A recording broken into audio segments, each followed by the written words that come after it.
focus fully on events at Celtic Park. It is Celtic against Aberdeen in the Scottish Premiership. It's live here on Sports Sound and BBC Radio Scotland with your commentary team of Willie Miller, Pat Bonner and Al Lamont. Thanks again, Richard. Aberdeen, the only Scottish side to come away from Celtic Park this season with anything to show for their efforts. That 2-2 draw in October, coming from 2 goals down at half-time. They're the only team to score here in the league and looking to emulate those exploits this evening. Well, Celtic quickly aim to restore order at the top of the table after just a second league defeat of the season at Easter Road on Saturday. Well, the two sides are out on the floodlit pitch, and the two captains, along with the match referee John Beaton, just going through the coin toss as the mascots make their way off the field, and the scene is set for another fabulous encounter, we hope. It was a pretty close run thing as well up at Pittodrie in that 1-0 Celtic victory in the end, with Rio Hatate getting the crucial goal on that occasion. But Aberdeen certainly have given Celtic as good a run for their money this season as pretty much anyone. And there is going to be, by the looks of it, a moment's silence before kick-off. And everyone at Celtic Football Club just listen to the announcement here. The former goalkeeper Evan Williams had passed away. Regarding the former Celtic goalkeeper Evan Williams, who passed away last week, and so there will be a moment's reflection before kick-off. And a key player during a hugely successful time for the club. A regular at Celtic Park on match days, he will be sadly missed by everyone at Celtic Football Club. Please now join us for a minute's applause in memory. A minute's applause for Evan Williams.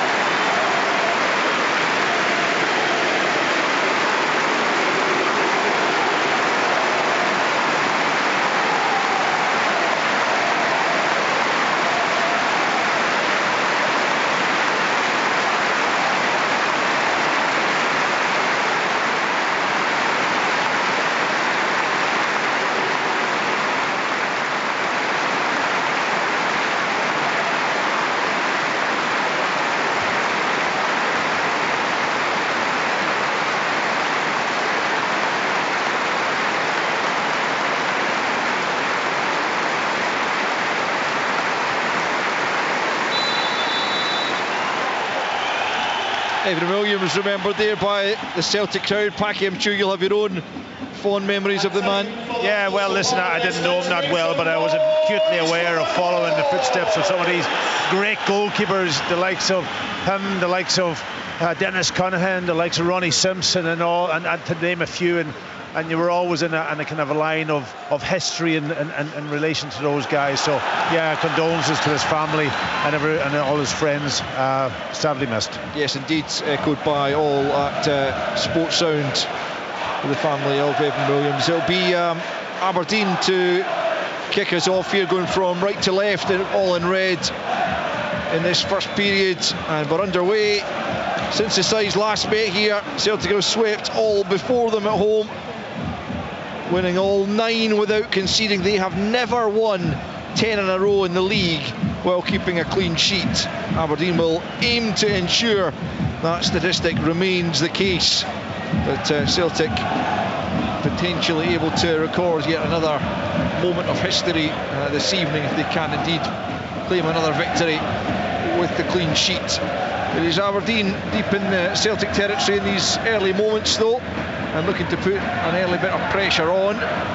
Celtic will emerge with possession. It's Dyson Maeda trying to find Nicholas Kuntz, well read by McKenzie. He almost loses the ball though. Alistair Johnson stepping in, but Kuntz can't keep it in play, and it will be an Aberdeen throw-in down below us, about 15 yards inside their own half. Well, you were talking to Richard there about the pretty much a new look defence. Jack McKenzie, the only kind of figure who's been there for any great length of time, and it does take a while for a defence to, mould together effectively.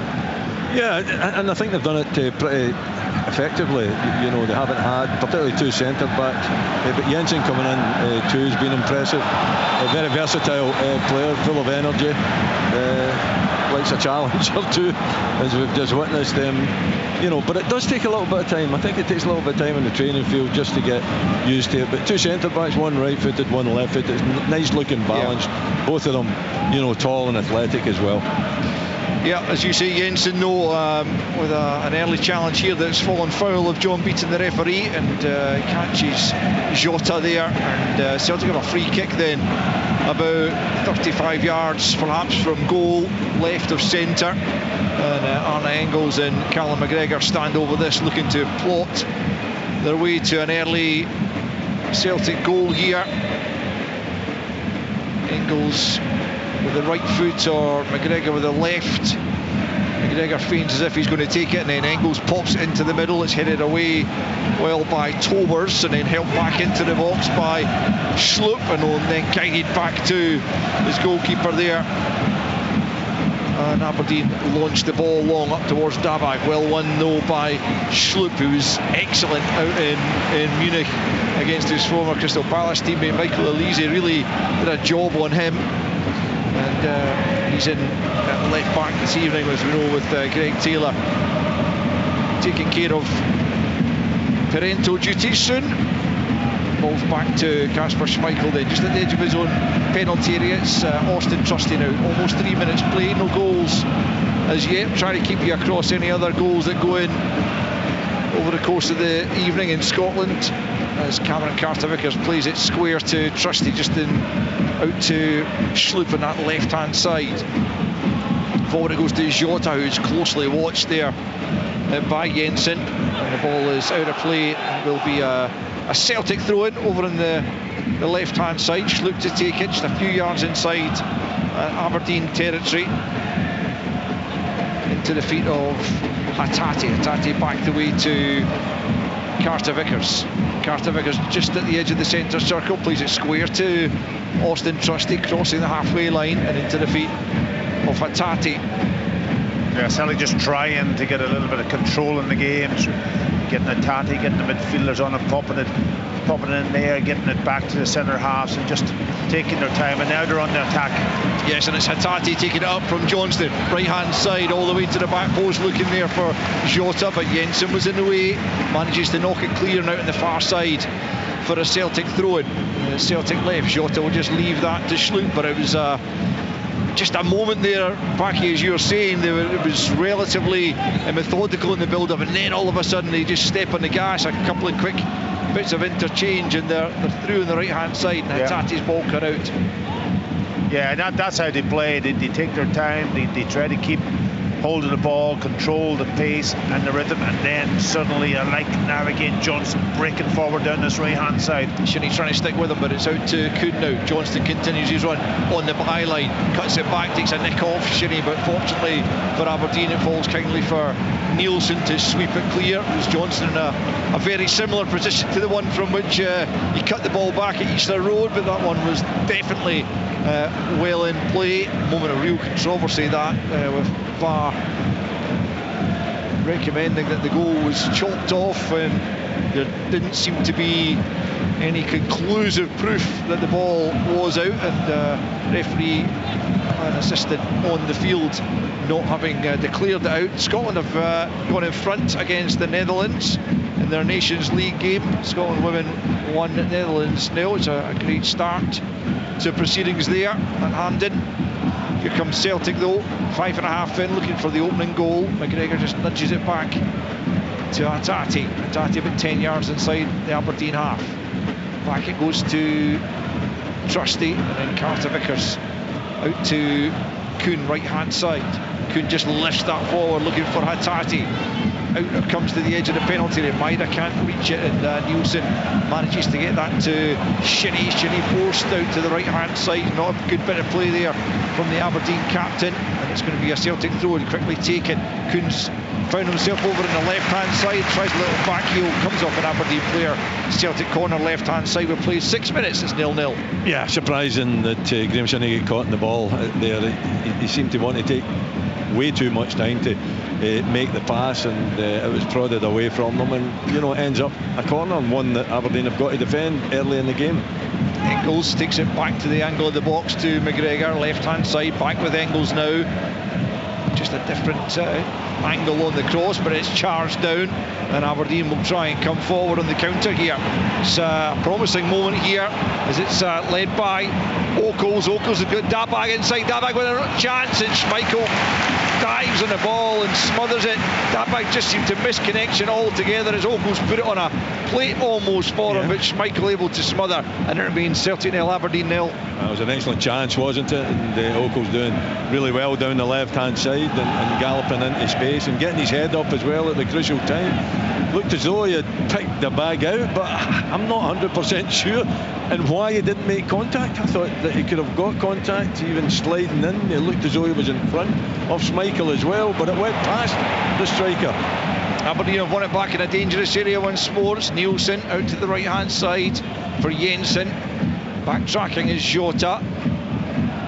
Back it comes to Tobers just at the edge of the centre circle. And now picked up by Knooster, able to come forward and out to the left-hand side to Mackenzie. Aberdeen gathering confidence here, but McGregor's there to sweep up and knock it to Arne Engels. It's an offside flag up. It's going to bring the game all the way back for a free kick for Celtic inside their own penalty area, but a good couple of chances there in the space of 60 seconds, Willie. Yeah, sorry, Willie, go on. Yeah, you know, I think the break initially where Celtic have committed, you know, probably too many players forward. Aberdeen had, you know, extra players, certainly 2v1, 3v2 situation, and I thought it was a very decent ball from Ockles. I'm just wondering if the bag thought the goalkeeper was going to clatter him and just pull out of it at the last minute. I can't confirm that because I haven't seen a replay, but it looked to me as though if the bag had just been a little bit braver, that it might have got a touch on it. And if it had got a touch on it, that would be before Schmeichels could gather it. It would have ended up in the back of the net, so a big chance. Yeah, just on from a Celtic perspective, I thought Schmidt did okay because he was in a 2v1 situation and he almost forced Ockles he was kind of unsure what he should do. Should he not should, and he just delayed a little bit and allowed then Schmeichel as the goalkeeper to read the situation, come out and collect. I know you know, Dabga missed it, but that was good, I think, decent defending because he was under real pressure. Celtic have it, still 0-0 then, almost 9 minutes on the clock, but Aberdeen with the best opportunity in those opening stages with Odi Dabag fresh from his first Aberdeen goal to win the game against Kilmarnock at the weekend, failing to turn Oakles' ball into the back of the net, and that's why it's still goalless as Sloop picks up left-hand side, goes back to Schmeichel. Dabag will go and close him down. Schmeichel's giving that straight to Nisbet, goes for goal. Nisbet cleared off the line by Carter Vickers. Inches away from the opening goal as Schmeichel made a real hash of it, gave it straight to Kevin Nisbet, who hit it first time from 25 yards on the angle. Carter Vickers just able to get back there, although the referee's given the goal kick as if there was no touch in the end from the Celtic defender. It looked to me as if he'd got back and just got enough on it, but perhaps not. Either way, it does remain Celtic 0, Aberdeen 0. Should have scored, absolutely wide open goal. A horrendous mistake from Schmeichel and Trusty. I think he tried to play a little ball into a space for Trusty to run onto, and Trusty didn't react, and it went straight to the Aberdeen player, and the goal was wide open. I don't think he should have scored, Willie. Yeah, I don't think he caught it well enough, Packy. You know, it came to him. I thought he was surprised. I thought James McGrath was surprised, and he's kind of a snatched at it. He might have actually been able to take a touch on it, but if he'd have got more power on it, I think it's beyond Schmeichel and it's beyond Carter Vickers. Carter Vickers was unsure because he's going back towards his own goal. He's thinking, if I touch this, it could easily end up in the back of the net. He did make an effort to get a contact on it, but I don't think he did. But a big chance, two great chances for Aberdeen early in the game. They haven't taken any in the opening 10 minutes, and you don't get too many more of those, generally speaking, at Celtic Park if you're the visiting side, but certainly it's encouraging for them. that they've been able to make them, albeit the second one was very much of Celtic's own making. Kasper Schmeichel, usually so good with the ball at his feet, but guilty of a really poor pass there, and Kevin Nisbet probably should have opened the scoring. Yeah, we did say before the game that they don't take risk at the back, Celtic, and invariably they get away with it. And Schmeichel is good normally with the ball with his feet, but there's always a one opportunity, and that opportunity, if you don't take those opportunities when they come along at Celtic Park, then that's a failing. Aberdeen with the free kick, which is launched long, picked up by Jensen, right hand side, under pressure from Jota. Well, Aberdeen, they are back on certainly better form than they had been of late, with the 3 wins in their last 3 games. They come here, Willie, and they've started in very confident fashion, you would have to say. I think the manager's made the statement, hasn't he, Jimmy Tulane? I think you've got to embrace that statement. I think for the benefit of Scottish football as well, I think more clubs, particularly our bigger clubs, should approach the game a little bit more on the front foot. And Aberdeen have got the 4 up top, really. You see Kevin Nisbet, he's not far off the bag, and they've got the 2 wide players as well. So it is very entertaining, I would suggest, at this stage of the game. Aberdeen getting 2 opportunities as well. Celtic not getting into any rhythm. They're not being allowed to get into any rhythm. They're not being allowed, as you normally are, to be able to play the game in the opposition defensive third. Morton have gone 1 up at Livingston in the Championship, but Aaron Lyle with the opening goal there as Aberdeen come forward again. It's Oakles picking up from Nisbet, well challenged by Carter Vickers to make sure the shot didn't trouble Kasper Schmeichel, but Brendan Rodgers won't exactly be delighted by the way this game has begun, I don't imagine, Packy. No, and they're not getting their passes away, Celtic. They're getting cut out, and because then Aberdeen have got 4 players higher up the pitch, when they do make mistakes, then they've got 4 people to go and capitalise on it, and then you're under pressure because you're opening up. Celtic's opens up to try to pass the ball, and if there's any doubt or any risk in those passes, which has been shown already tonight, then there's opportunities come from it. Yengi has immediately equalised for Livingston, so it's 1 apiece between Livy and Morton. 0-0, as far as I understand it, between Airdrie Wraith and Hamilton and Dunfermline. A couple of big games there as well at the other end of the table. Now Hattati has it on the halfway line. We've played 13.5 minutes at Celtic Park. It's 0-0, but Aberdeen passing up 2 very, very good chances in the opening 10 minutes. But here's Nicholas Kuhn looking to punish them for that, as Schlupp then knocks out to the left-hand side to Jota. Forward once more to Schlupp, on loan from Crystal Palace. Well challenged there. It's out of play over on the far side for a Celtic throw-in. Only about 10 yards or so from the corner flag as they attack down the left. Hattati makes a move for it. Schlupp looks to find him, but it's headed away in there by Tobers, and then comes off a Celtic toe there and out for a throw-in to Aberdeen, just a bit in line with the 18-yard box on the right-hand side as they defend. But Jimmy Tulane will be pretty pleased having come here and being able to take the game to Celtic to some extent, as Nisbet nods the ball down and it's cleared by Knusters, and Dabag will chase. Carter Vickers just tries to see him off as Alistair Johnston picks up possession just at the edge of his own penalty area and then knocks it back to Schmeichel, who immediately plays it to Trusty. Yeah, because of the position of the 2 wide players from Aberdeen, they're picking up positions where they can go maybe towards the centre half when they go to try to change that ball back across to the opposite side, and Kevin Nisbet is taking care of McGregor, so and then leaving Dabga kind of almost up front on his own. Here's Hattati, left-hand side, plays it to Jota. Good first touch from him, takes him away from his marker into the middle of the pitch. Jota goes for goal, pushed away by Duhan behind for a corner, as Jota looks to get the crowd behind him. Winning the Celtic corner, decent effort, pretty comfortable save, you would probably say, from Ross Duhan, but he had to get down and push it away, and behind for the Celtic corner, right-hand side, 0-0. Yeah, a decent save, I would say. Shot coming all the way, didn't he? Jota pulled the trigger on it, but it's got the home fans a little bit excited.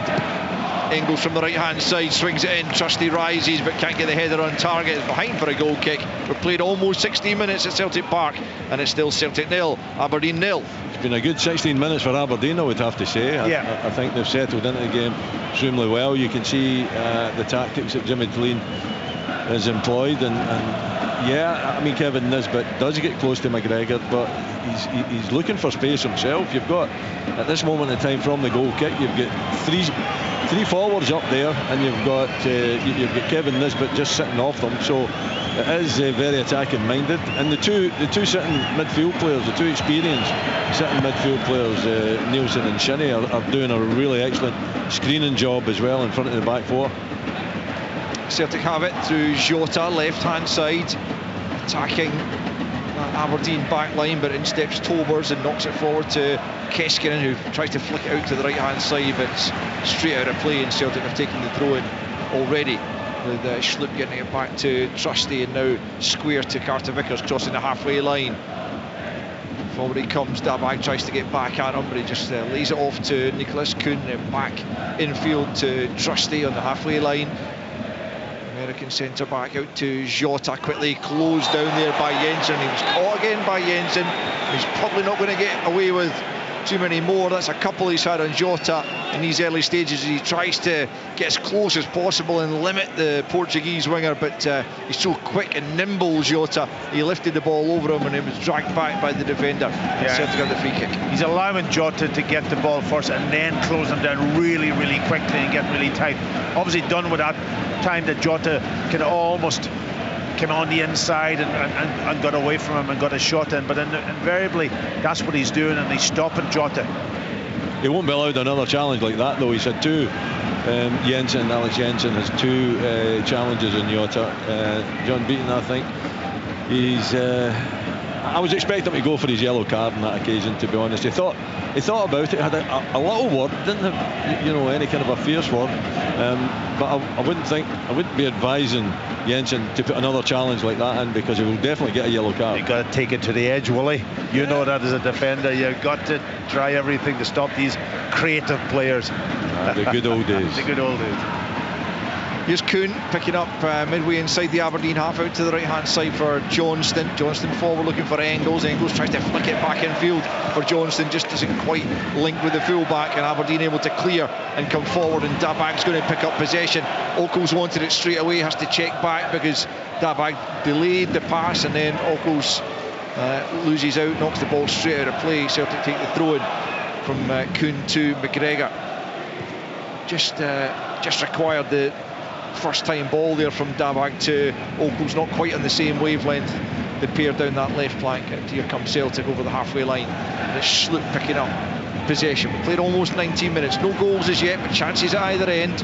Aberdeen with a couple of gilt-edged ones in the first 10 minutes, unable to break the deadlock, and here comes McGregor driving towards that Aberdeen goal, but well over the top, wasn't quite set, Callum McGregor, but you can barely blame him for going for goal from distance, because he's scored so many crackers already this season. 8 is the tally for Callum McGregor, but on that occasion from 25 yards, way over the top, and it's an Aberdeen goal kick. A lovely little combination though with Hattati, that ball's played in from Carter Vickers into Hattati's feet, and McGregor just sees that little bit of pocket of space that he can go and get the return pass, and then drives forward. He just couldn't get the ball out from his feet to get a proper strike on it, and just knocked it away over the crossbar. It was good play. Tobers out to the right hand side looking for Keskinen. Schlupp gets his head to it, but it comes to Nielsen, who nods it down to Nisbet. Nisbet out to the right hand side to Jensen, who's well forward, almost at the goal line here, then swings it. It's a good ball, comes off the head of Trusty. It's over Shinnie, comes to McKenzie at the edge of the penalty area. He's going to get it back from Ockles through one challenge. It takes a shot on in the right foot, blocked by Carter Vickers and picked up by Hattati, and here comes Celtic on the counter, led by Jota, crossing the halfway line. Still it's Jota, he's got Kuhn outside of him, pokes it to the right hand side. Here's Nicholas Kuhn on the right flank for Celtic, tries to link with Jota again. It's behind him though, and that Celtic move breaks down, and Aberdeen can come clear once more. Untroubled really by that Celtic counter. having been causing a few problems at the other end just a few moments ago. That ball forward is cut out by Carter Vickers, but it's a good end-to-end game here, by no means one-way traffic as we often see, Packy, here.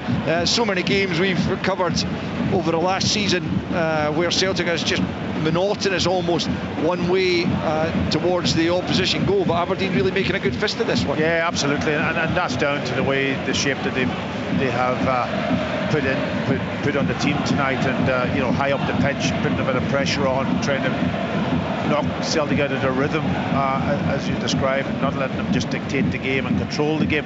Just from that point of view, when they did get into a great position and widen the right, they had about 5 players, Aberdeen, in the box, which was really good, but they just couldn't get somebody on the end of the cross when it comes in. Here's Carter Vickers on the halfway line, out to the right hand side to Kuhn.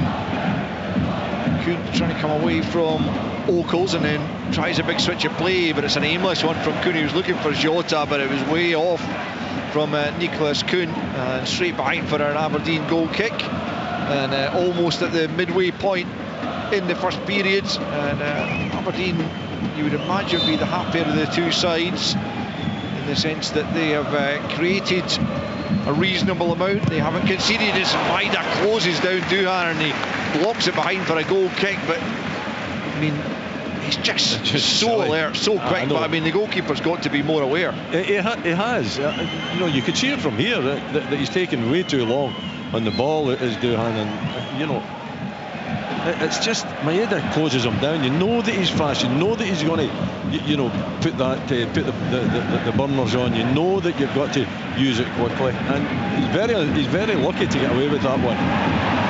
Graham Shinnie caught there by Arne Engels, and his brother Andrew's got himself on the score sheet for Livingston, as has Danny Wilson. A couple of quick fire goals there for Livy to put them in command there against Morton. 3-1 they lead in the Championship, and as Richard said earlier, a chance to move to within a point of Falkirk at the top of the Championship and continue that title fight there, as Aberdeen have got themselves in a fangle. It's Hatate. Oh, he could have released Maida. Kuhn might yet find Jota left hand side of the penalty area. Aberdeen funneling bodies back.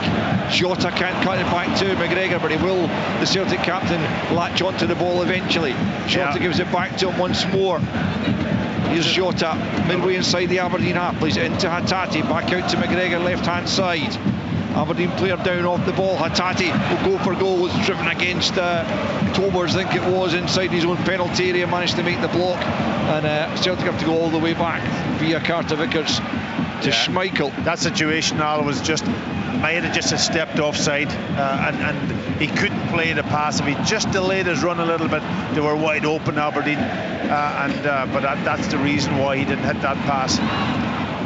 Carter Vickers manages to squeeze the ball to Kuhn, who goes back the way to Engels on the halfway line, and then tries to drive Celtic forward. Almost 24 on the clock, 0-0 between the league leaders and third place Aberdeen. It's Jota, a couple of step overs and then back in field to Engels. Engels tries a little reverse ball to Schlupp. That's going to break for Maida to score!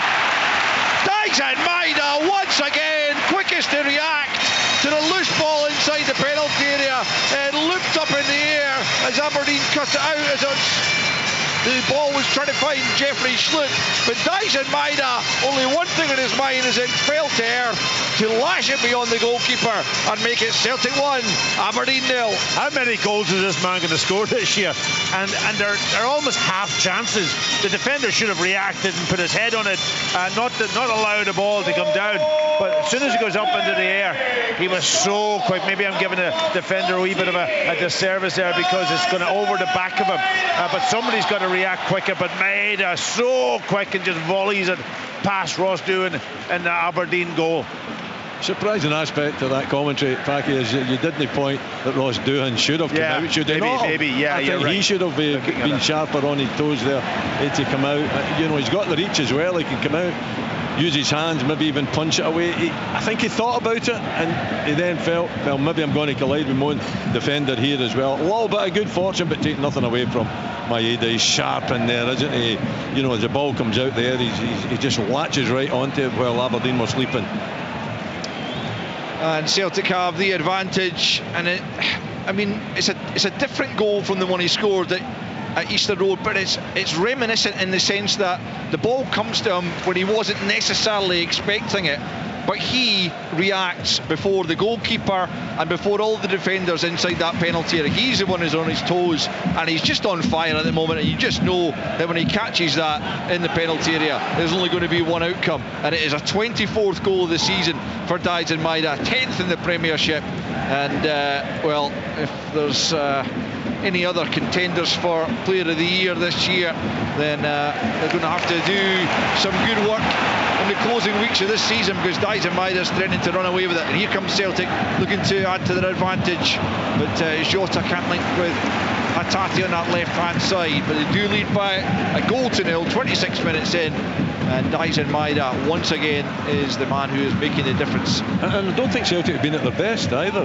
you know, in the game. Absolutely, it's been a ragged first, 26 minutes from Celtic, but they find themselves that goal up. The Celtic fans are not happy because they feel that Jota was fouled by Nielsen. The referee didn't give it, and then did give a foul for a challenge on Shinnie, and Callum McGregor's been spoken to by the referee for his reaction, and I think the overall reaction of the Celtic players when that free kick wasn't given. I think it might well have been a free kick in Celtic's favour, but it wasn't given. It was Severt Nielsen, yeah. He likes a wee free kick, believe me. When he gets close to a player, you know, he uses his body, uses his arms, you know, he's not adverse to a little trip as well. So I thought it was a free kick, but the referee was right on the spot. He's got a better view of any of us. Ball forward as Aberdeen come looking for an equaliser. It might come for Kevin Nisbet here at the edge of the box.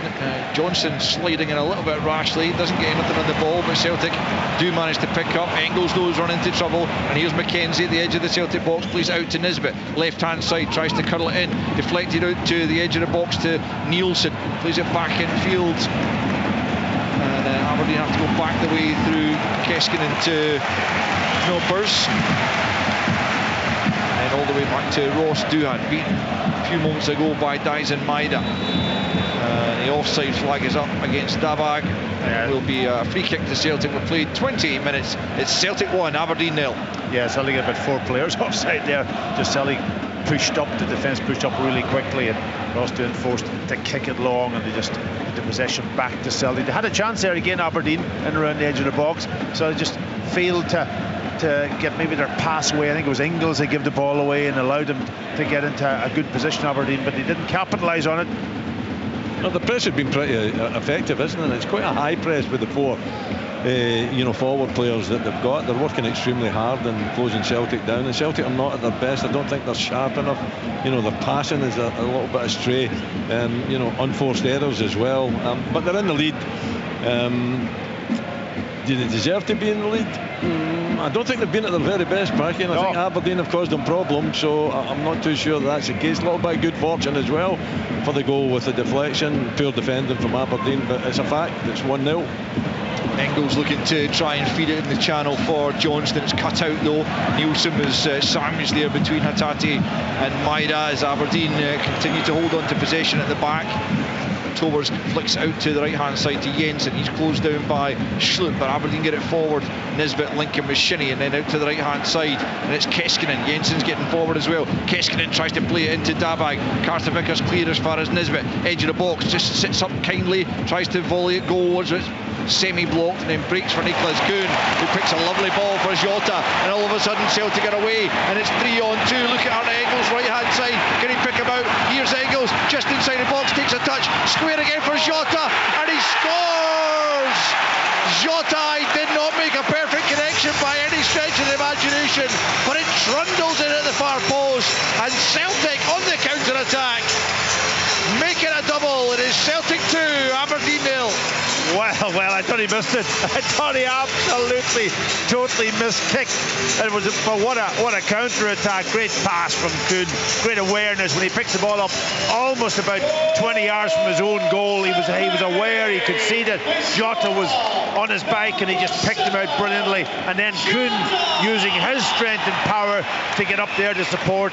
And a great run from Maeda to take defenders away and allow allow Ingles to almost do whatever he wanted, whether he was going to take the shot on, whether he was going to pass again to Jota. But Jota absolutely miskicked that, I can tell you. But it goes into the back of the net to give Celtic a 2-0 lead. It is a miss. I mean, I think it's come off his ankle. It bounced up a little bit. He's not made sweet contact with it, but it kind of just slowly goes into that far corner. But Aberdeen leaving themselves wide open defensively. 3v2 it was, and Engels all the room in the world down this right hand side, and Aberdeen totally exposed, and it doesn't matter how they go in. Jota's in the right place. He makes you couldn't call it good contact, but then again, if it ends up in the back of the net, it's good contact.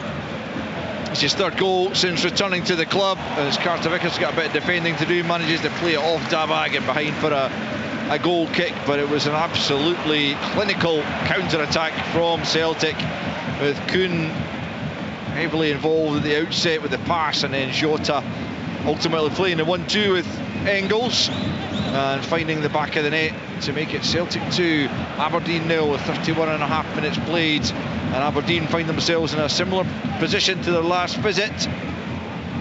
And it's an amazing game, isn't it? Celtic haven't played well. We talked about it already, but they find themselves 2-0 up. Incredible. And Aberdeen had the chances, probably got into great positions, but didn't capitalise on it.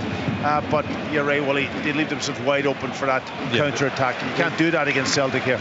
You can't. You come down here, you've got to have some kind of a defensive responsibility. You don't just leave two defenders and everybody else attacks. Now when it breaks down, they're actually struggling to get by. I was looking at Graham Shinney trying to get back to the park, and at times it looked as though he was going backwards or standing still. He just couldn't make the yards up, and 3v2 down at Celtic Park at this stage of the game, after quite a bright opening for Aberdeen, just should not happen. That's a long ball played forward by Schlupp, looking for Jota, but it's overhit and bounces behind for an Aberdeen goal kick, as Jimmy Tillene has a conversation with Peter Leven, I think, about the way things are going, because his side had started pretty well, as the guys are saying. Celtic hadn't been at their best either, but it's the market champions as well, though, Packy, isn't it? I mean, you don't always play your best, of course, but if you can grind out victories and score when you're not necessarily on top, then it's a good quality to have. Absolutely. Yeah, and listen, we know that Celtic can pass the ball, they can cut you open, they can build the game, but they can also play. Here's a chance. Here's a chance, yeah, indeed it is. It's Ockles who goes for goal and then just doesn't make any sort of connection inside the penalty area, having been slipped in by Dabag, and that goes down as another good chance for Aberdeen that they have passed up inside the first half here. Couple inside the opening 10 minutes, and then Ockles just opened up for him in front of goal, but he made no real connection of any great quality, and it just slips behind for a goal kick, and it remains Celtic 2, Aberdeen 0. He's got to do better. I mean, he's got to get a much better contact on it. It's a great opportunity for him. He's just inside the box as well. He's put in really well by the bag too. Another big chance, 3 big chances Aberdeen have had, and they haven't been capable of taking any of them. Quite incredible. That's the story of the game so far. Celtic, you could say, quite clinical when the chances fell their way, and Aberdeen missing that killer instinct. Yeah, they very much are, and you can't afford to pass up chances of the quality that they have at Celtic Park and hope to come away with something. They will take heart from the fact that they came back from 2 goals down last time they visited, but as Maida is penalised for the challenge there, and Graham Shinney in the middle of the park. Free kick to Aberdeen, but Celtic don't allow that to happen very often, so it feels like a long way back, but Aberdeen still coming forwards, and it's Jensen sending it in near post, away by Trusty, good clearance by him, and out for a throw into Aberdeen far side. 10 minutes until the interval, Celtic leading by 2-0. The goals coming from Dyson, Maida and Jota in this first period. Aberdeen passing up 3 good chances as well, as Rooster manages to find Keskinen. It's a poor first touch from him though inside the box, and Sloop just sees it out of play, but he got a touch on it according to the assistant over there on the far side. He's got to take it first time, Keskinen. You know, it's coming out there.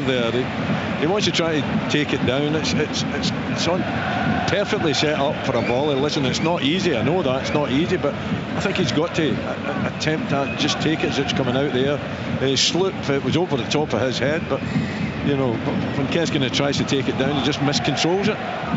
Aberdeen corner then right hand side with about 9 minutes remaining in this first period. They could do with a goal back, as John Beaton needs to have a word with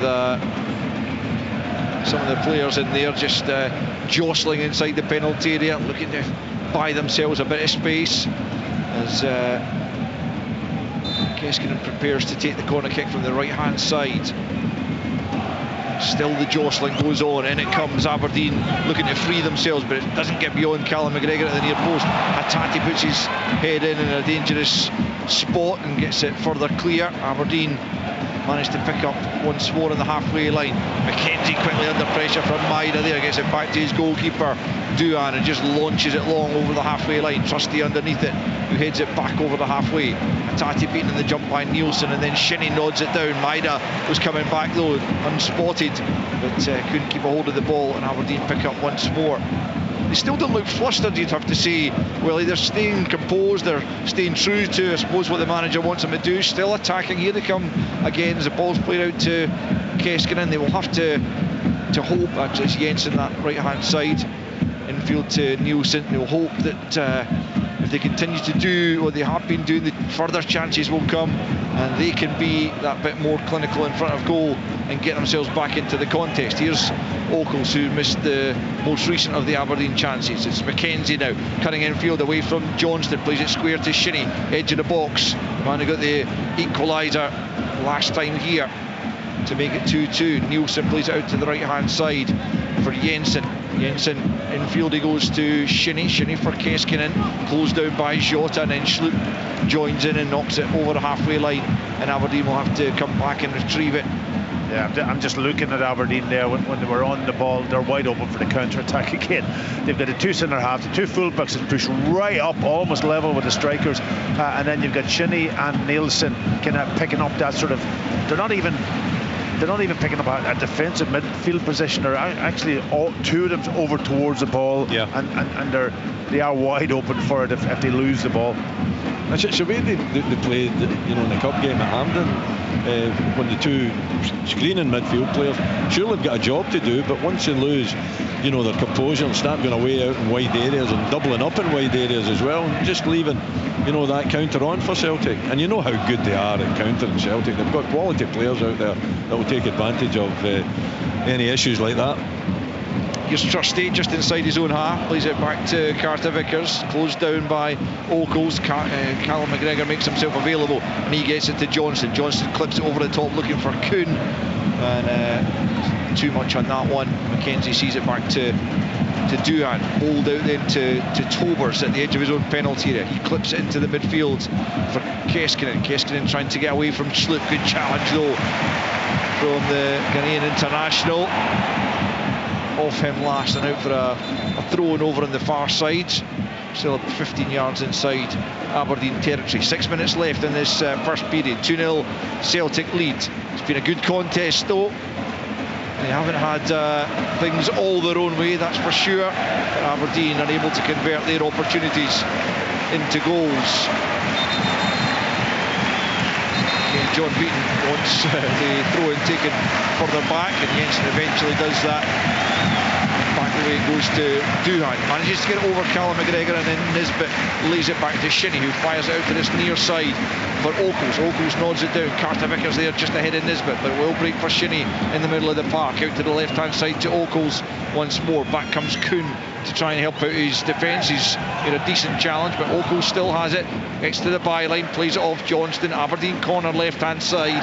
5 minutes left in the first period. Celtic 2, Aberdeen 0. Yeah, a little bit uncertainty there, Oakles and McKenzie not linking particularly well, but you know, eventually getting the break of the ball and managing to win yet another another corner. There's definitely intent there from Aberdeen to take the game to Celtic. There's no doubt about that. It's quite refreshing, but you know, unfortunately they're leaving themselves wide open at the back at times. Corner kick then from the left-hand side. As again, the referee has a bit of sorting out to do before the corner can be taken, because there's a melee round about the penalty spot of 4 or 5 jerseys of each team. I really don't know why the referee bothers. Surely he's got to, at some point, he can't just keep talking to them. He's got to just make an example, or let them get on with it. Yeah, let them get on with it, and if there's a foul in there, then blow for it once the ball's in play. Well, let's see what happens as Nielsen swings it in near post, and again he can't beat the first man. It was Maida on that occasion, as Shinnie tries to nod it back into the danger area. Aberdeen have got it back out to the right hand side. It's Nielsen swinging again. That's not a bad ball. Carter Vickers above Dabag and out of the penalty area, and then Hattati, was he brought to the ground there? He was, and it will be a Celtic free kick midway inside their own half. And John Beaton thought about a ticking off there for an Aberdeen player for kicking the ball away, but game has restarted. It's Trusty plays it back into his own 6-yard box to Schmeichel, who stays calm and plays it to Carter Vickers. Then Engels comes to look for it and finds Johnson, despite the efforts there of Ockles, and forward comes Celtic looking for a third before the break. It's Engels out to the right hand side to Jota, who's across in this near side just for the moment, sends it in back post. Easy take for Duhan, no, before Kuhn could arrive and make any sort of connection on it, and then Duhan bowls it out for Jensen right hand side. Maida as usual, and never giving up the chase, closing him down. Played forwards. Trusty's completely misjudged that on the halfway line, and Dabag picks up, and now it's Nisbet right hand side. He tries to find the pass out there to Jensen, but completely got that wrong, and it's all the way through to Kasper Schmeichel. Celtic 2, Aberdeen 0, just 2.5 minutes left in the first period. It's a poor effort, isn't it, from Nisbet? I mean, he's got to be able to find Jensen. It's a really good run from the full-back too, and he's nowhere near picking him out, and a real good opportunity for Aberdeen to open up Celtic with that Jensen run, but just poor delivery from Kevin Nisbet. Hattati has it for Schlupp, still inside the Celtic half. Then Trusty goes back to Schmeichel, who then plays it out with the right foot to Cameron Carter Vickers midway inside his own half. Plays it forward to Engels, who's almost sold Johnston short there, and then it does break in the midfield for Knooster, and Aberdeen have it. Left hand side is Shinnie for Ockles up against Johnson. Can Aberdeen get a goal back before the interval? McKenzie had made a run forward, but it was just behind him, and Celtic pick up once more, and then McKenzie fouls Engels, and it'll be a Celtic free kick just outside their own penalty area. 90 seconds remaining in this first period. Celtic leading by 2-0. Yeah, I'm going to say this, and I think we've already said it in the game, that Celtic haven't played well in this. They're 2-0 up, but their passing, their control's been sloppy, their passing's been sloppy. It's been not precise enough, and their first touch isn't what we've come to expect, and it's just one of those kind of nights for them, and they have to tighten up on that aspect of it. Here's Alistair Johnson, right hand side, midway inside the Aberdeen half. Through the legs of Jota for Engels. Engels then plays it out to the left for Kuhn. Kuhn up against Jensen here at the angle of the box. Comes on to the right foot. Low drive is blocked by Tobers. Just about 10 yards from goal. Aberdeen clear the lines. Down goes Dabay looking for a free kick, not given. And now Schlupp picks up inside the final minute of the opening 45 as the fourth official prepares to show us the board. Don't imagine there'll be too much in the way of added on time, maybe a minute, as Maida forces it through. It's a goal for Callum McGregor. Somehow that has got past Ross Duhan. The right-footed finish from the Celtic skipper from just inside the penalty area. There's no way that should have got under the keeper though, but it did, and it's Celtic 3, Aberdeen 0. I thought it was a good finish actually. He was precise, side foot with his right foot this time across the goalkeeper into the corner. I'm not sure if it didn't go under him, but certainly there was pace in it. But they got through too easily through that middle of the Aberdeen defence, and there was a wee check and go maybe for a possible foul. I thought there might have been some sort of shout from Aberdeen players, a wee bit more on that one. There was, yeah. I'm not sure if it was Tobers that went down just outside the box as he was trying to clear it, and the ball then falls for Callum McGregor. Listen, it's a good finish, isn't it? It's beyond. Well, I thought it was beyond Doohan. It might have went under his body. It wasn't with any great pace, that's for sure. But I thought it was accurate. Yeah, the goal's given. It's a 9th goal of the season for Callum McGregor. Yeah, I'm not sure on the edge of the box. Somebody's obviously got in and got their foot to the ball and can almost flicked it away from the defender to set up Callum McGregor. But that was too easy, Wally again. Nisbet forward for Dabag as Aberdeen looked to strike back in first half stoppage time. As a result of that, I missed the fourth officials board, I have to say. I think it was 1 minute that was added on though. But well, I'm pretty sure going in at half time 2-0 up in October, I would have suggested that the game was pretty much done, and Aberdeen proved me wrong on that occasion. I'm going to suggest that 3-0 there is no way back in this for Aberdeen as Kuhn tries to link with Alistair Johnston. Would either of you disagree? No, I wouldn't disagree with you. 3-0 at Celtic Park, really difficult to see Aberdeen coming back from that. Listen, their intent is to be applauded, but a little bit unfortunate on a couple of occasions, but leaving themselves open for that second goal. They've been far too open. I think the two screening midfield players have got to take more responsibility. Maida just the left-hand side of the penalty area. Back to Hatate. Just outside the box now, it's Engels. He's going to try and take this one on. He's not too far over the top from a good 30 yards out there, the Belgian. As John Beaton brings the first half to a close, and Celtic, while perhaps not being at their best, it seems ridiculous to say it, because they take a 3-goal lead in at the interval. 25 minutes in, they got the opener almost out of nothing. There was a deflection inside the penalty area, and Maida reacted quickest to volley past Ross Doohan to make it 1-0.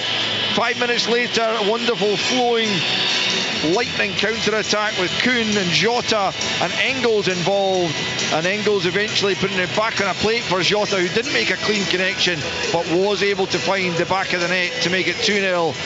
Aberdeen have had chances of their own. Ockles just about 4 minutes after that. Celtic's second goal had another good one, but he made a mess of the opportunity inside the penalty area, with Aberdeen having passed up a couple of chances inside the opening 10 minutes. Daba with the first opportunity missing his kick, and then Kevin Nisbet seeing a shot trickle just wide after a Schmeichel mistake with the clearance, and then just in the stroke of half time, Callum McGregor picking up possession just inside the Aberdeen area and firing a right-footed effort beyond Ross Doohan to make the half-time score Celtic 3, Aberdeen 0. The Scottish Premiership from BBC Radio Scotland. Good Morning Scotland is your essential breakfast briefing. But will not reduce people's bills fundamentally. What's the point then? With news from home and abroad. Does Putin want this war to end? Yes, but on his terms. Scientists drill into the Gorner Glacier in Switzerland. The stories that just have to be told. Video games really powers this technology. It's only the beginning of a new chapter for Dundee. This sounds like a lovely way to spend time with your mum. Alzheimer's can be quite a lonely place. Gardening has always been her passion. 2 hours non-stop push-ups. I'd have to do them on my knees rather than on my toes. 2 hours? No, 20, full stop. Everything you need to know every day. Wake up to Good Morning Scotland. Listen on BBC Radio Scotland and Sounds. This is Sports Sound with me, Richard Gordon, where Celtic have taken a commanding 3-0 half-time advantage. 24th of the season from Dyson Maeda, a third since returning for Jota. That's a 9th goal of the season for Callum McGregor, 8 of them in the league, and that was his 50th goal in the Premiership for Celtic. He scored in all but one of the seasons that the Premiership has been running since 2013. He didn't score in the 13-14 season. Since then, he has netted in every campaign. 9 was his biggest tally. That was in season 19-20. Every chance he's going to surpass that, you would imagine, in the seasons ahead. And incidentally, that puts him alongside James Forrest as having scored in 11 of the 12 Premiership seasons to date. James Forster scored in all seasons up to now, so he needs to get a goal at some point this season in the league if he is to maintain that record of having scored in every season of the Premiership. They're the only two players who are in a position to do that. So Celtic well and truly in command, 3-0 up against Aberdeen, who did have big chances in that game. In the Championship, just getting up and running in the second half of these matches. Latest scorelines: Adronians 0, Wraith Rovers 0, Hamilton 0, Dunfermline Athletic 0, and it's Livingston 3, Greenock Morton 1. Aaron Lyle put Livy in front. Put Morton in front in the 28th minute. But Tete Yengi equalised almost immediately, his 7th of the season. And then 2 goals in 2 minutes from Danny Wilson, who also netted at the weekend. He's got his 3rd of the season. Andrew Shinney also getting his 3rd of the season. And Livy in command in that one, and looking favourites to move within a point of Falkirk at the top of the table. Arbroath are also well placed to go to the top of their league table. League One, early in the second half, it's still 1-0 against Kelty Hearts. Scott Stewart scoring in the 3rd minute, his 6th of the campaign. And our Forfar Athletic about to pull off the great escape at half-time. It is the Spartans 0, Forfar Athletic 1. Ruben McAllister, who scored at the weekend on loan from Aberdeen at the first half of the season with Cove Rangers in League One. He's gone to Forfar in League Two, scored at the weekend, scored again this evening, and the live table shows Forfar now just 4 points behind Bonnie Rig Rose, still with a game in hand, and 5 points behind Clyde. So look, it's still a tall order. They've just come out of a run of 10 games without a win, but getting the victory at the weekend and now ahead against the Spartans in that one. In the English Premier League, it's Brighton 1, Bournemouth 1, Crystal Palace 2, Aston Villa 1. It's Wolves 1, Fulham 2, and Chelsea 2, Southampton 0. And in the Women's Nations League, there has been an equaliser for the Netherlands. Scotland did lead through Emma Lawton in the 34th minute, but Lynette Berenstein made it 1-1, and in fact they've just made it 2-1. They've just Chastity Grant has scored for the Netherlands. So Scotland 1, Netherlands 2 in that Nation League's encounter at Hampden Park. I'm not sure the scoreline entirely reflects the play that we've seen Pat Bonner in the opening 45 minutes, but I think the bottom line is you can already chalk this one up for another victory for the champions, can't you? Probably. Probably. Well, the difference between, I think, this game and the one that we witnessed when they came back from 2-0 down, is now that Celtic have got that critical 3rd goal, and it kind of almost it would have been an enormous comeback if they were able to get back into it. Aberdeen have had chances. Celtic haven't quite, the rhythm hasn't quite been there. The passing was a bit sloppy for me, control, but amazingly, they were clinical when the chances came along. Maeda, so quick, so sharp to react, and that's been the feature of his game all season. And he's getting his rewards for it, scoring goals, 24 of them, incredible. And then, of course, Jota, who mishit his, but the counter-attack was really, really quick and clinical from Celtic. And then when McGregor gets his chance, sticks it away. And then when you compare that to Aberdeen, who had chances, they weren't clinical. And that's been the difference in the game overall. Yeah, Callum McGregor with just side footing rolling home that 3rd goal, which has surely killed off Aberdeen. You've spoken, Willie, about the bravery that Jimmy Tilleen has shown in terms of the selection. You felt that it's a statement and it's up to the players to carry that out. I mean, they did great. A couple of opportunities, albeit one of them was handed to them in the plate. But if you're going to play that way or have that approach, you have to do the dirty side of the game the right way, don't you? Have they been doing that? No, I think you've got to be a little bit more thoughtful when you're attacking. Richard, you know what? You've got fullbacks. You've got fullbacks racing forward. Going beyond wingers at times. You've got the two central midfield players all over the shop again. You know what? I thought the early part of the game they were sitting and screening and, you know, being that safety valve when Aberdeen did attack, so that there was red jerseys back to fill the pitch and not leave, you know, the gaps that Celtic can exploit, and that's exactly what they've done. There's been a little bit of good fortune to two of the goals, I would suggest, and just stupidity for the second goal, leaving yourself 3v2 at Celtic Park, you know, on the counter. So you know, I think they've been a little bit unfortunate. I don't think Celtic, we've said that throughout the commentary, I don't think Celtic have been at their best. They've been a bit sloppy with their passing, but they're 3 up at half time. And unfortunately, from an Aberdeen point of view, I think they've got to be a little bit more sensitive to the counter, a little bit more in safety mode, and keep players back, particularly the two you know, sitting midfield players. You know, they're sitting midfield players, that's what their role is, but at times they're way out. In fact, there was one time where they were doubling up in an outside right position as well, and they're leaving a huge amount of gaps for Celtic to exploit. So listen, they've been clinical with their finishing, there's no doubt about that. There's been a little bit of good fortune. Aberdeen, unfortunately, with the chances that they've had, 3 good chances, didn't take them to put pressure on Celtic, and it looks as though it's going to be a canter in the second half. I don't know what Jimmy Tillene can do in the second half to turn it round. Obviously, last time down here they managed to turn it round somewhat and get the 2 goals back, but you know, with Celtic having 3 goals, it looks like, you know, if it was suggested that Aberdeen can get back into this game, they might get back into it. They've still got intent in terms of creating opportunities, but you can't see them getting anything out of the game with Celtic 3-0 up. No, I mean, it's more likely, and it'll depend on Celtic's attitude, but it's more likely this goes on to become 4 or 5, maybe even worse, than Aberdeen coming back and getting something out of it. I mean, just in terms of those early chances, you call it absolutely right. The bag is in behind, and I'm not going to use the phrase that is going through my mind, but he saw the keeper coming. Yeah, he saw the keeper coming, and he just he panicked. He missed the ball, and if he had shown a bit more commitment, he'd have got there first, and he would have scored, or potentially have scored.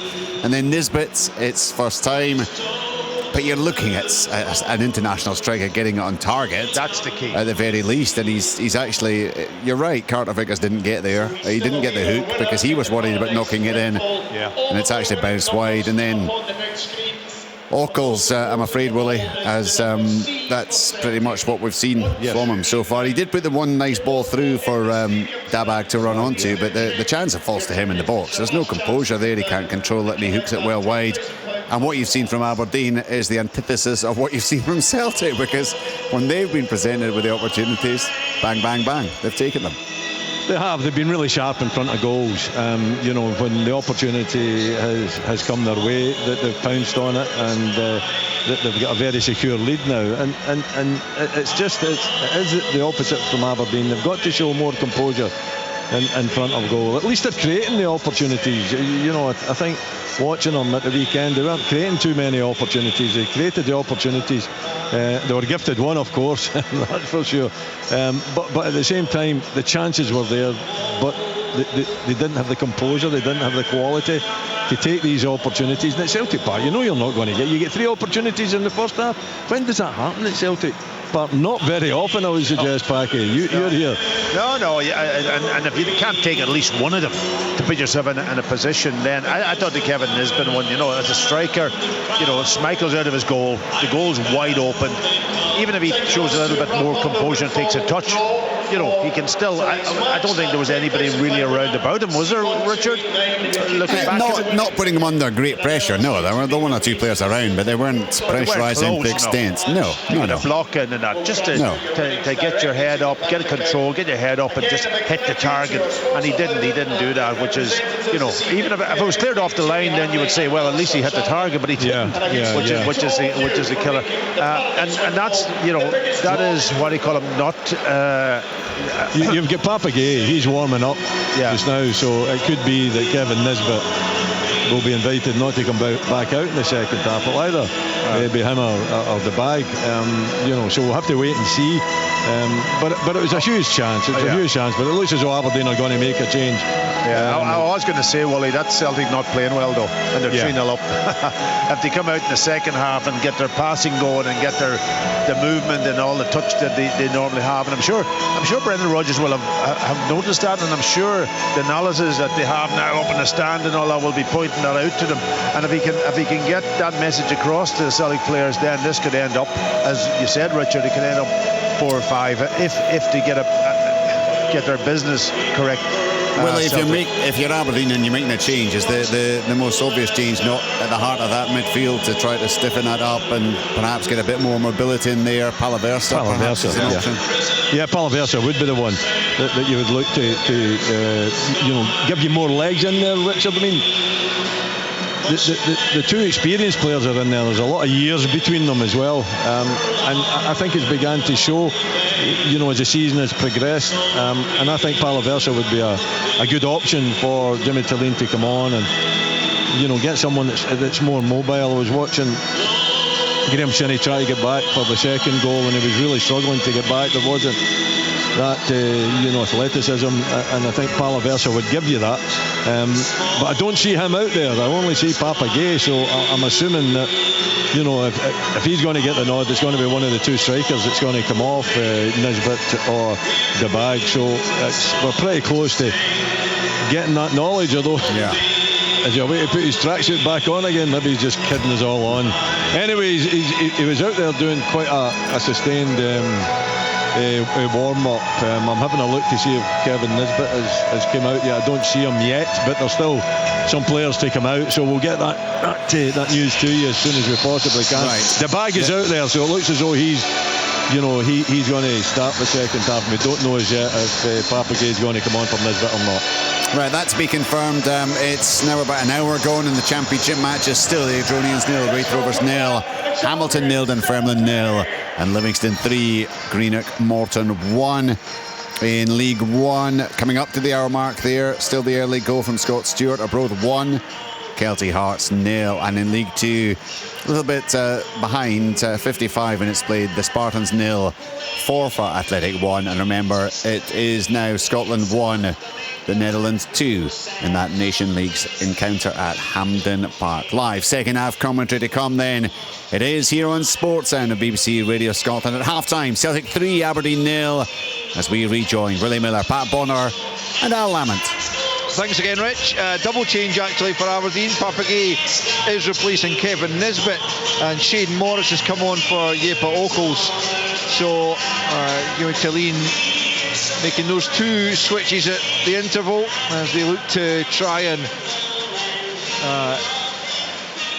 reverse the tides, if you like, here at Celtic Park in this second period. And we're back underway.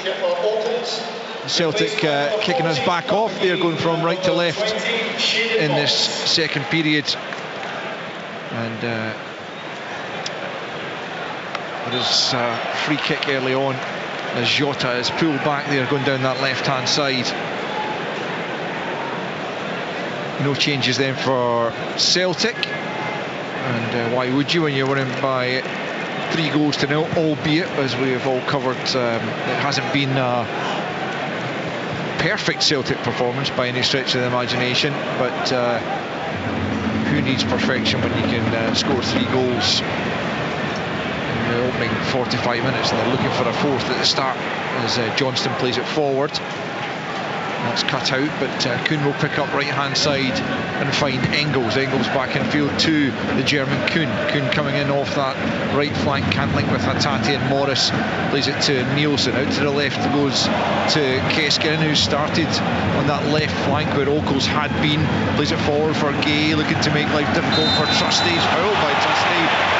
Much to the dismay of the home fans, the free kick is given in Aberdeen's favour, and I suppose they will be looking for Papagay to use his strength and power to try and unsettle that Celtic backline a little bit more in this second half. Free kick then to Aberdeen, just 10 yards or so outside the penalty area to the left, but it is an opportunity to throw it into the box and try and get a goal back at the start of this second period, and just make life a little bit more awkward for Celtic, who are going for that 10th win without having conceded. Schlupp gets his head to the free kick and heads it behind for a corner to Aberdeen over on this near side. It was a good delivery, actually. They had to get something on that because Nielsen was lurking behind him. If it went over his head, then I'm sure Nielsen was going to be the first to get to the ball, and he was only maybe 5 yards out. It would have been a definite goal, so good defended. Jensen then across to this near side to take the corner kick. The right-footed fullback. Aberdeen lining players up just in the edge of the penalty area. Again, the corner kick doesn't get beyond the near post man, who's Callum McGregor. That's 3 times that's happened at least. I agree with you, poor corners when you get all your big guys up and they're all lined up on the penalty spot in a row and they're coming to attack the ball and you don't get it past the first defender in the near post. Criminal. Yeah, infuriating, I'd imagine, for the centre backs and so on who'd gone up. But Aberdeen have it. Still they trail by 3-0 with just about 3 minutes gone at the start of this second half. Shinnie rolls it back to the edge of the box to Knuster, and then it's Tobers out to the right hand side for Jensen. Jensen's giving it straight to Callum McGregor. Midway inside the Aberdeen half, tries to lay it into the path of Engels. It's good play though by Papagay to outmuscle him and win the ball back. Engels though makes a sliding challenge. Jensen tidies up for Aberdeen and finds Nielsen. Once more it's Sivert Nielsen. He's dispossessed though by Arna Engels. Rio Hatate overdoing it, and Shinnie just hacks it clear out of play on the halfway line. But Sivert Nielsen giving the ball away in a dangerous area in the middle of the park. Now there's a problem for it looks like Tobers has gone down at the edge of his own penalty area. The Latvian international he's holding his hamstring. Yeah, which is never a great sign, is it? No, it's not looking good for him. He just went to ground. It's his right hamstring. The medics are on now, but you know his body language is telling me that I don't think he fancies carrying on. They've got Dorrington. They could bring Dorrington on. I would imagine that he would. Getting himself ready. Looks as though that's it for Tobers. Yeah, that's disappointing for him at the start of this second period. Incidentally, Stuart McKinstry has given Hamilton Accies the lead in that game against Dunfermline in the Championship, and that could be a very important goal if they can hold on for the victory down at the foot of the table there. So Accies leading by a goal to 0. Livingston 3-1 up on Morton, and 0-0 between Airdrie and Raith Rovers. 2-1 the Netherlands were leading Scotland last we heard at Hampden in the Women's Nations League, as there's a delay here for the treatment to Christer Tobers on his 9th Aberdeen appearance. Looks like it's going to have to be curtailed, although no sign. Well, Dorrington, looks like there might be a double change again for Aberdeen actually, with Leighton Clarkson also getting stripped this early in the second period. So back on. Yeah, they're going to take a chance with him. It's a big risk, isn't it? You know, when you're hamstring and you're feeling it and you feel as if it's gone, and then you go back on and you have to. They're very slow getting subs ready anyway. I'm looking at the bench. Yeah, Dorrington is stripped ready to come on, and Clarkson looks like he's also been prepared, but wait and see if those changes do happen, as Alistair Johnston is in a chase there with Keskinen over on the far side.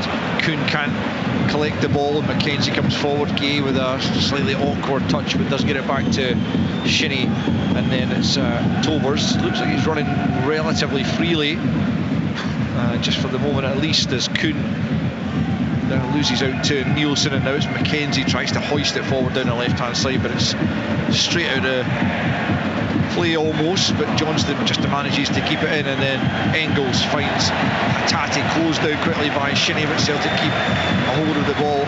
McGregor gets it to Trusty out to the left-hand side for Jota. Good ball forward for Sloop now. Sloop coming down the left flank. Back goes Shaden Morris. Back with Jota once more. Infield to Hatate, edge of the box. Loose touch from him. Not for the first time tonight, and it's one back there by Keskinen, and now it's Gay out to the right-hand side. It's a heavy ball though. Dabag just managing to keep it in. Then Trusty makes the challenge. He's won it back for Celtic, and then he'll try and turn away from Dabag, but Dabag's got it back, and now it's Morris right-hand side. Plays it back the way, but that's read by Maida, and he's there before Jensen, and now Hatate gets into Jota. Very untidy from both sets of players there. It is, isn't it? I mean, they just don't want to keep a hold of the ball, do they? They keep, passing possession to each other when they're not really under that much pressure. Here's Engels coming forward. Right hand side is Nicholas Kuhn up against Mackenzie. Tries to come in field. Mackenzie makes a decent challenge, but Johnston gets it back for Kuhn, and Kuhn at the byline tries to cut it back to Engels. Shinnie read it and knocks it clear as far as Papa Gay. Gay under pressure there from McGregor, but manages to keep a hold of it. And now Aberdeen have it just at the edge of their own penalty area. 52.5 minutes played. They still trail by 3-0 as Shinnie brings it forward, but it's a poor ball for Dabag, looking to play him into the channel, but easily cut out by Carter Vickers, and Celtic pick up once more, and it's Johnston out to the right hand side for Kuhn. Kuhn shoved in the back. I mean, could that have been any more blatant from Jack Mackenzie? Yeah, but he's got to do it a bit earlier. That's about 3 or 4 times now he's been on the ball. Kuhn, he tried a little flicky earlier, didn't come off. He cut on the inside, didn't come off, and then he's got the ball. Just get the ball away nice and sharp, or get to the ball quicker. Trusty, a good ball forward for Sloop up to the edge of the penalty area, challenged by Jensen, wins it back for Aberdeen. Morris tries to bring it clear, Hatate in the way, and just knocks it out of play for an Aberdeen throw. 2 balls in the park at the moment. Jota just knocks the other one out of play as Duan clears from inside the 6-yard box. Sloop, who's in another good game at the back for Celtic. He's been a really good loan signing, you'd have to say, as Johnston is opposite number on the other side, plays it in for Maida. Might yet come for Jota. Nielsen hooks it clear though. Now Jensen under pressure from Engels, just outside the penalty area. He has to get rid of it, manages to do that. Dabag under pressure from Trusty, and in steps Sloop once more, knocks it high in the air. Nielsen gets his head to it, but Jota will pick up left hand side. Turns away from Jensen. Engels is there as well, then Jensen goes down as if he was clipped by Jota. Jota continues, cuts it back, and it's intercepted inside the penalty area by an Aberdeen player, and knocked away in the end by Knuster. Celtic will pick up once more just inside their own half. We've played 9 minutes of the second period, no further goals, so still Celtic 3, Aberdeen 0. It's a similar pattern in the sense that Celtic still haven't found the fluency that we're so used to seeing here, but still in command of the situation. That 3-goal advantage. Definitely in command of the situation, but it's still very scrappy out there, isn't it? As players, misplaced passes, poor weight on the pass as well. Whenever they get an opportunity to put a teammate through, it's not like Celtic to play like that. But Aberdeen are just the same. Aberdeen, whenever they get the ball, they seem in too much of a rush to do things, and invariably they give possession back to Celtic. Celtic are going to make some changes as well, as Aberdeen have sent the couple of subs that they were going to make away to continue to warm up. But Adamida, I think Luke McCowan, as Hatate picks up and fires well over the top. McCowan getting stripped. Ida as well was getting a call, and I think Yang also, as Brendan Rodgers has seen enough in the opening 10 minutes to suggest that he wants to just freshen things up, and doesn't want complacency to creep into his side, as Aberdeen prepare to take this goal kick. 10 minutes into the second period, they lead Celtic by 3-0. All 3 goals coming in that first period as Carter Vickers wins a header above Papa Gay, and John Beaton penalises Gay for his attentions on the Celtic centre back. Yeah, listen, that's for me, the old days, that was a normal header and somebody coming in to challenge you, and you would be expecting that, wouldn't you, Willie? There was no elbow up, or there was nothing. It was just a clash of bodies, and of course Carter Vickers having that strike comes out on top, I think you'd be quite happy if somebody challenged you like that as a centre half. Yeah, and Carter Vickers wasn't complaining. They went to ground. Absolutely, there was contact. Sure, there was, but I didn't feel it was a foul. No. Schmeichel to Trusty, midway inside his own half, plays it forward to Hatate, back with Trusty once more, and out to the left-hand side to Schlupp back in field to Hatate, still about 20 yards inside the Celtic half, but moving over the halfway line now. Jota just took a knock there and limps away, having played the pass. Someone maybe stood in his top of his foot there as Kuhn picks up right hand side. Jota's back on the field of play and showing no major ill effects from that challenge.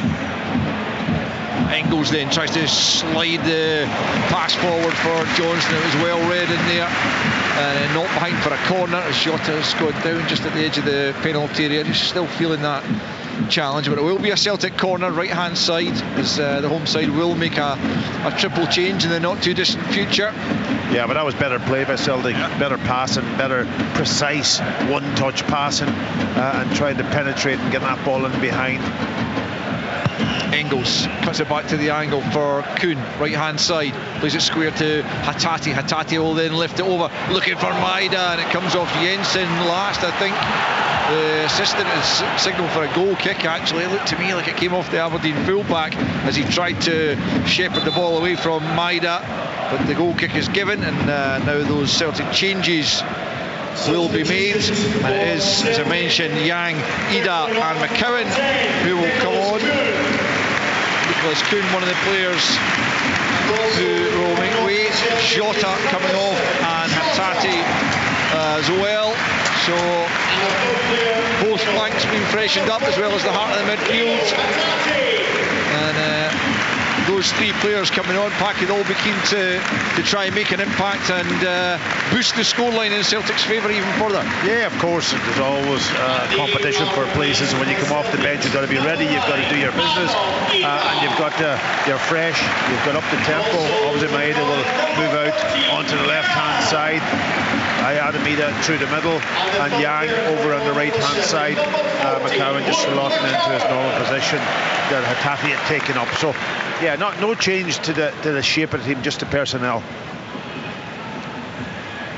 Goal kick then to Aberdeen, but plays 58, almost 59 minutes as Jota applauds the Celtic fans on his way down the tunnel. Another goal scoring performance from the Portuguese winger. And Schlupp wins the aerial battle above Gay there. Ida can't keep a hold of the ball, but it's picked up by Engels in the middle of the park, and now Yang, who's begun to make a more positive impact for me when he's been coming on indeed starting games, but he's lost out there, and Gay will come forward for Aberdeen up to the angle of the box.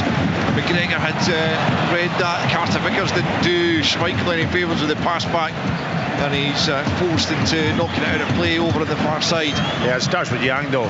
Slack, coming onto the pitch, you'd expect him to get to the ball quickly. He just delayed and he was put under pressure, and forcing them to almost give away the ball in that left-hand side corner of the box. Celtic have brought it forward again, known it's McCowan, tries to release Engels but couldn't get the ball through to him. Celtic are going to make those changes, I beg your pardon, Aberdeen are going to make the changes that we mentioned a good 5 or 10 minutes ago with Clarkson and Dorrington coming on. As Jensen turns it back to Duan, who launches it over the halfway line. Gay will challenge Trusty, but again he'll lose out to the Celtic defender. Keskinen can't get on to the ball in the middle of the park either, and Johnston picks up for Celtic. Yang lays it back to Engels, right hand side. He rolls it back to Cameron Carter Vickers. An hour played, Celtic leading by 3-0. Celtic just walking the ball forward just at the moment as Engels then knocks it back to Carter Vickers and then square to Aberdeen's too deep. They're too deep. Yeah. Back fours within 25 yards as the ball's on the halfway line. You've got to push up at least another 5-6 yards. McGregor now coming forward, claims for a handball there. Looked like the arm might have come out of Nielsen, but got away with it. And Aberdeen right back in their own goal line, trying to get rid of the ball. Played off Maida by Jensen there behind for a goal kick as Dorrington now prepares to come on, and it will be Christers Tobers that he replaces after the Latvian defender went down a few minutes ago feeling his hamstring. Clarkson has disappeared once more, having been stripped again, ready to come on, and that one will have to wait, but it is Alfie Dorrington coming on at the back to replace Christers Tobers, a straight swap at right centre back. Yeah, it took a little bit of time to do that though. I would have thought, you know, if there was any doubt at all about Tobers with the hamstring injury, that you would get him off a lot quicker than that. They've got you know, an immediate replacement there with Dorrington, so you know, it is 3-0 as well. And I think, you know, the fact that Tobers was a little bit reluctant to push up was part of the reason, Packy, that they were sitting back. Possibly. Yeah, here comes Celtic again. Johnston right hand side into the penalty area. It's knocked away there by Knooster at the near post area, and out for a throw over on the far side to Celtic, just a few yards away from the corner flag as they attack down the right hand side. Celtic leading by 3-0 in this Premiership match on a Tuesday evening. The rest the teams will play tomorrow night. We'll have that covered for you on Sports Sound with live commentary available to you from Rugby Park as Morris has stolen the ball there from Trusty, and he's managed to get away from him. Here's Shayden Morris into the box, rolls it past Michael, but past the post. Just lacked the composure after really good tenacity to win it and hold off Austin Trusty, who got himself in a real fankle, but Shayden Morris just lacked the finish, and it does remain Celtic 3, Aberdeen 0. Yeah, more mistakes from Trusty on this occasion, and you know, Morris does really well. He puts him under pressure, he wins the ball, he then, you know, wins the physical battle as well. He's always going to beat him pace wise, and he gets a good 2 or 3 yards, but the quality, the finish is just unacceptable, to be perfectly honest, from Morris. He's looking to the sky, he knows it. I mean, that's a huge opportunity, you know, and it's weak. He takes it with his right foot and it kind of dribbles by you know, the far post as well. That's a fourth big chance for Aberdeen in this game. It is, you're right, Willie, and who knows if they'd been able to take one or two of those, how things might have changed. But it's finished Scotland 1, Netherlands 2 at Hampden in the Women's Nations League. Unfortunately, so Scotland remain on 0 points after a couple of games. Airdrie have gone 1 up on Raith Rovers at home in the Championship. McGrattan scoring for the bottom side as they hope for a miraculous escape from automatic relegation back to League One. Not too long, I wouldn't imagine, left in those Championship games, with Accies winning by 1-0 against Dunfermline and Livy 3-1 up on Morton. Maida infield to McCowan, square for McGregor, quickly closed down there by Keskinen. Was he fouled by the Celtic captain? He was, and a yellow card produced for pulling him back.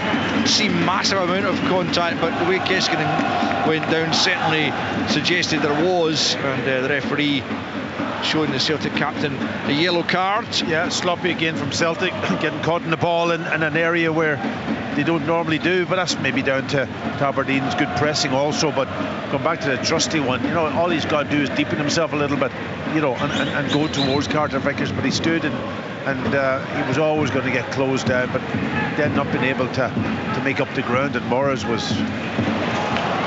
Yeah, Morris should have scored, having done really well in the first instance to hold off Trusty. Could have gone down actually, but wanted to try and get away and get the shot off, which he eventually did, but dragged it wide of Kasper Schmeichel's right hand post. Aberdeen have a throw in deep in their own territory, 65 on the clock. They trail by 3-0 here at Celtic Park as the league leaders prepare to go 16 points clear of Rangers. They can win the league before the split if they win all 6 of their games, including this one, and indeed including the Old Firm meeting with Rangers. And if they can do that, a 4th title in a row will be theirs before the split takes place. And you wouldn't put too much money against them doing that. No, you wouldn't. You know, they are by far on their day the best team in Scotland. I mean, they are the best team in Scotland, but you know, they're not showing that tonight, Packy. I don't think it's a 5-star performance from Celtic. It's a bit of a canter for them. It's been a scrappy game. You know, even the goals have been a little bit scrappy, well taken, but you know, maybe not well enough worked. A little bit of good fortune from them. But it's hard to see Aberdeen coming back. They've kind of lost their energy as well. I'm surprised I think the two sitting midfield players are still on. Here's Morris driving them forward though down the right hand side. Engels trying to get back with them. He's managed to do that, holding him up about 20 yards from goal, but Morris takes him once more on the outside. Trusty manages to cut that out of the near post. Yang's back there. He'll have to be careful. He manages to get it to McGregor. McGregor for Sloop just outside his own penalty area. He's given it away though to Nielsen. Nielsen punches it back for Shinnie. Shinnie midway inside the Celtic half. And Celtic might have been punished had they been playing against a more clinical side. Yeah, I think you're right. If this was a European night against a team, or indeed their great rivals Rangers, I think they would have given up 1 or 2 goals. They've got away with things tonight, poor at times. And it's difficult to criticise when you're 3-0 up, but you're almost, they've set the standard so high, and that's what you almost have to keep doing. McKeown trying to force that through for Engels, but Dorrington was in the way and intercepted at the edge of his own penalty area and manages to get it clear. And Jensen gets it forward to Morris, who's given it away back the way to Engels. Engels for McKeown, and now McGregor. McGregor with 10 yards inside the Aberdeen half, plays it square to Alistair Johnston. Midway through the second period, Celtic 3, Aberdeen 0. Engels plays it back once more to Trusty. Carter Vickers now just inside his own half, plays it square once more to his fellow American international Austin Trusty. Then Sloop back to Trusty once more, trying to entice Aberdeen out. Gay and Dabag trying to close Celtic, but can't get anywhere near the ball, and then McGregor finds McKeown about 10 yards inside the Aberdeen half. That's a good ball from McKeown to Engels. Further left to Maida. Maida cuts it back just behind Sloop, and Morris will pick up. Wasn't a very good clearance, and it goes to Carter Vickers. Carter Vickers out to the left hand side for Arne Engels, up against Morris midway inside the Aberdeen half. Aberdeen with everyone back behind the ball right now, including their striker Ode Dabag. Carter Vickers plays it square to Trusty. Gay tries to close him down. Maida for Engels, and he's just caught there. Yeah, it's become a little bit probably too easy for Celtic now. Yeah. You know, and maybe that sloppiness has creeped into their play because of it. Aberdeen's not able to really get any. Here's McKeown into the Aberdeen penalty area. Arbroath winning 2-1 against Kelty Hearts now at in the League One contest. I'll take them back to the top of the table as Arne Engels picks up left hand side of the penalty area, up against Shinnie, looking to try and create a Celtic fourth. Engels, little ball infield for Sloop, who tries to spin and take that on the right foot, and well, it's gone out for a goal kick, only just, almost for the other side of the corner flag, but fair to say that's not Jeffrey Sloop's forte, spinning inside the penalty area and getting the shot away on your right foot. Yeah, but he got into a great position and just his control, wasn't it? His control just got a ball. Composure as well, Packy. Yeah. You know, you just got to settle yourself. You know, might not be on to take that strike. Might need another touch on it just to set it up properly. He's leaning back. He doesn't have the balance to have the shot. And you know, it does. It's lucky that it goes out for the goal kick. Now Aberdeen could be in behind here as Carter Vickers is trying to get back at Keskinen. Keskinen inside the area, can't get the shot away. Carter Vickers gets back to him. Still he has the ball though. Keskinen, the Finn, leads it back to the edge of the box, and then Shinnie wildly over the top. Well, Willie, I mean, why does Keskinen not shoot when he's inside the penalty area? I don't know. I can't answer that question. It's on to hit it. He's got a yard against Carter Vickers. Carter Vickers made up, you know, after being caught really flat-footed, and Keskinen's in behind, and he's running straight, and he's got a great opportunity just to put the instep through, and it just dwells on it. When you're sitting up here saying, strike the ball, you know. I mean, he could hit that anywhere between just outside the box and the penalty spot, and surely he's going to hit the target from that. He doesn't do anything, and he allows Carter Vickers to get back round his left-hand side, then get in between him and the goalkeeper, and that's a chance gone. Another gilt-edged opportunity for Aberdeen, just giving up tamely, weakly. Yeah, I think also he probably, if he step across Carter Vickers once he got into the box, Carter Vickers then has got a real problem. Do I take him down? Do I try to tackle him, which he couldn't do? But at that time, as soon as he takes the ball wider, Carter Vickers with his strength just overpowers him. Yeah, it's another really good chance for Aberdeen to make their mark on the night, and it's another one that they failed to do so.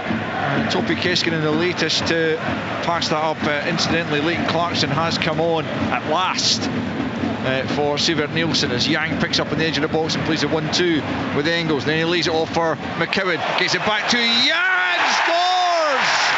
Into the near post, beating Ross Doohan. Wonderful move from Celtic, and Yang is the one who finishes it off from the left-hand side of the penalty area, sneaking it into the near post to make it Celtic 4, Aberdeen 0. Yeah, listen, it was good play. He's picked the ball up on the right-hand side, drives across, a little bit of interchanging of passes, gets himself in behind the defence. I think Ross Doohan's got to come off his line, hasn't he? He's really got to come out and try and block it. He tries to stay up, and he beats him just in at his near post. Well, I was hoping that you were going to talk about the goalkeeper, Ross Doohan there, but for me, he should get that. He should get that. I mean, it's a near post, and it's a tight angle, you know, that Yang has got there. He's got to have that covered. He's got to come out and spread himself and make that big 5-point save that we all talk about. Yep. Schmeichel does it so well. You can't afford to stay in that position because he's right, and he's what, 5-6 yards from goal. Yeah. It's a third goal of the season for Yang, and it has made it Celtic 4, Aberdeen 0. And I did say a few minutes ago that he has begun to make a more positive impact when coming on, and that's certainly one way to do exactly that. The one thing for sure with Celtic is that they keep playing the same way, don't they? You know, it's almost consistency. You know exactly, they knock it around. They may not, their touch may, and maybe their passing has not been brilliant tonight, but they keep doing it. They never give up on those principles, and invariably they get goals from it. It's a standard that they've set, isn't it? Packie, you know, that's what we're judging them on. We're judging them on the standard that they've set this season. And although it's 4-0, they've been clinical, they've got the goals. You know, that slick passing really hasn't been there. It's been a little bit sloppy at times. But it's actually a compliment to them that we're saying that, because their standard has been at such a high level. It's going to make it 29 without defeat against Aberdeen. 23 wins and 6 draws since a 1-0 defeat here back in May 2018, and that was a dead rubber. The league title was already in the bag on the final day of the season that year, as Aberdeen clinched second in behind them, pipping Rangers to that second spot as Yang picks up, plays it into Ida on the spin and then blasts it goalwards, but too high from the Republic of Ireland striker. It was a good turn from Ida, and he got plenty behind it, but it was always rising and well over the top, and it remains Celtic 4, Aberdeen 0. Yeah, good centre forward play, ball into his feet and then spins, and one thing on his mind, he goes for the shot at goal, just maybe leaning back a little bit, or the ball just bumped up and it's well over the crossbar, but got good power on it. I like that play from him. Good move, wasn't it? And, you know, defensively, really difficult to defend against that when, you know, the striker takes that first touch. It's positive, it's round the corner, sets himself up. Just the finishing shot that let him down. Quarter of an hour to play then, 4-0 Celtic lead on this Tuesday evening in the Premiership, as Schlupp slightly loses his bearings there against Morris, and Morris manages to pick up right hand side for Aberdeen midway inside the Celtic half, but McCowan has nicked it from him, and Ida picks up possession just inside the Aberdeen half, plays a 1-2 with Engels, then pokes it back the way to Johnston, looking lively. Adam Ida picking up possession once more on the right hand side this time, checks back the way away from Keskinen, looking for options. One of them might be Jeffrey Schlupp. Indeed, here is the Crystal Palace loanee back the way to Trusty, square for Carter Vickers, and then back out to the right hand side to Johnston. Engels taking over. Johnston once more, 20 yards inside Aberdeen territory. Back to Carter Vickers and square for Austin Trusty. Trusty out to the left-hand side this time for Maida. Gets it back to Trusty again, and then once more with Maida. And likewise, Trusty again picks up and goes back the way to Carter Vickers. Celtic still on course for this record. If they can keep a clean sheet for the next 14 minutes, it will be 10 league wins on the bounce at Celtic Park without conceding for the very first time in their history. Quite a remarkable record that will be. And the way Aberdeen have been playing in an attacking sense tonight, it doesn't look like they're going to... Yeah, but the back four, Wally, we talked about, obviously they had you mentioned about one that had been injured and didn't. But as soon as that ball's played back with 10, 15, 20 yards, they've got to get up quick. It's almost like a little jog up the pitch. Yeah. And then the distance is really difficult for the midfielders to get anyway attached to McGregor and McCowan, and even Sloop's gone in there now, and he's almost becoming a second or another midfielder, and it's so difficult for them. They've lost the appetite for it, Aberdeen. You know, the back four aren't pushing out, they aren't pushing the midfield forward. Papa Gay's come on and basically jogged about in a midfield area and done nothing to close Celtic down. He's been nowhere near it, and once again nowhere near it. Maida looking for Ida inside the penalty area, forced out to the left hand side but keeps possession, and now it's McCowan, edge of the box, plays it back the way to Engels. Engels steps away from Keskinen, onto the left foot, goes for goal. Duhan gets enough behind it to clutch it at the second time and ensure the damage doesn't get any worse. Remains Celtic 4, Aberdeen 0, 78 on the clock. Good strike, good power, straight down the line of the goalkeeper, using it in a position where just into his chest. Anything said of him might have given him a wee bit more trouble, but good play from Celtic again. They're almost in cruise control at the moment. Yeah, the problem is Aberdeen are not doing anything to disrupt them or disturb their pattern of play. They've lost all their energy, Aberdeen, as well. It looks as though they've lost their belief. The change at the back hasn't helped, but I don't see anything from the full-backs now. They've went the polar opposite for what they were doing in the first half. Looks like we're going to see a Celtic debut for young Jude Bonner, who is stripped in the Celtic dugout. Aberdeen also about to make a change with Fletcher Boyd, another young man with a bright future, preparing to come on here at Celtic Park. The result is already beyond doubt.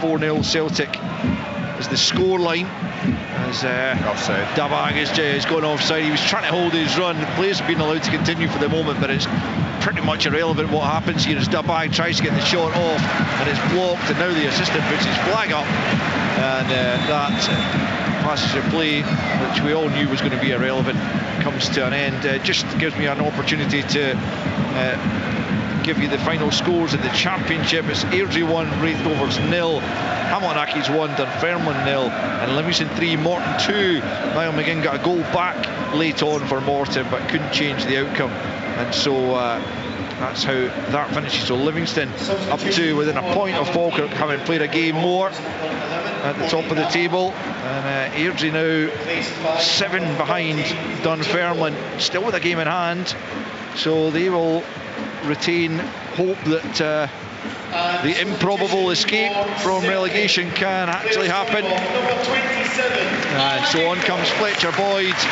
for Odi Dabag, and double change for Celtic. Liam Scales is going to come on alongside young Jude Bonner, and it's another opportunity for a Celtic youth product as Arne Engels and Jeffrey Sloop come off. So a big moment for Jude Bonner, Packy. We've seen Johnny Kenny, Daniel Cummings and one or two others get their opportunity, and now Jude Bonner makes his bow at Celtic Park. Yeah, and it's lovely. Listen, when you're obviously in a position that they can throw on that young man and let him get just a little taste of it, they get a taste of the atmosphere. It's a completely different situation when you've got 50,000 people, 60,000 people here.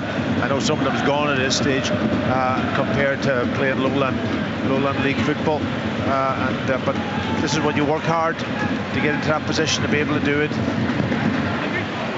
Morris has done well there against McCowan, and across comes Trusty.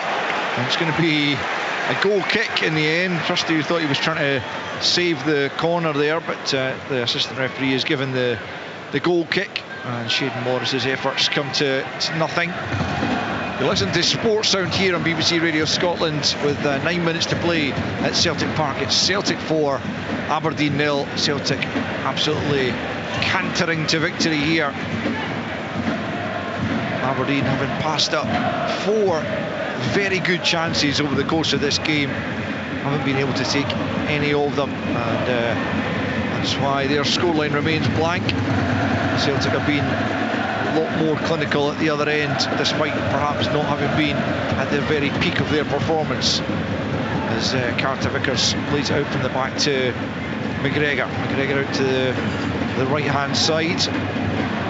Is Bonner linking with Yang finds McCowan comes forward now to Maida at the edge of the box. This is a good move. Maida infield, turns away from his marker, lashes it goalwards. Scales is in support, didn't use him, and he fires it off target, and it does remain with 8 minutes to play. Celtic 4, Aberdeen 0. See that package. See when Liam Scales makes that 60-yard run and Maeda doesn't give him it, and he just runs back the park and doesn't say anything to him. I know, I was thinking that myself.